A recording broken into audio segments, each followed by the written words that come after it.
હિન્દુ ધર્મમાં ભોજનને સૌથી પવિત્ર કાર્યમાંથી એક માનવામાં આવે છે. દેવી અન્નપૂર્ણા ભોજન પ્રદાન કરે છે. આ ઉપરાંત ભોજન બનાવવામાં આગનો ઉપયોગ થાય છે. હિન્દુ ધર્મમાં વૈદિક કાળથી અગ્નિની પૂજા થાય છે. એટલા માટે ધાર્મિક અથવા પવિત્ર કાર્ય કરતી સમયે બૂટ ચંપલ પહેરવું વર્જિત છે. બૂટ ચંપલમાં ઘણી વખત ગંદકી, કીચડ, ગંધ જેવી વસ્તુઓ હોય છે.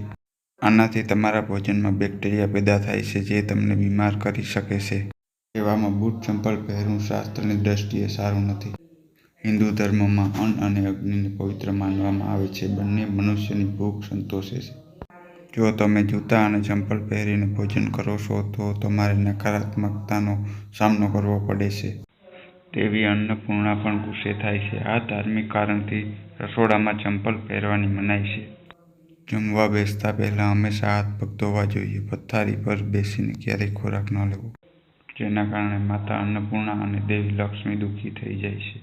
વાસ્તુના દૃષ્ટિકોણથી પણ ખોટું છે, જેના કારણે વાસ્તુ દોષ થાય છે.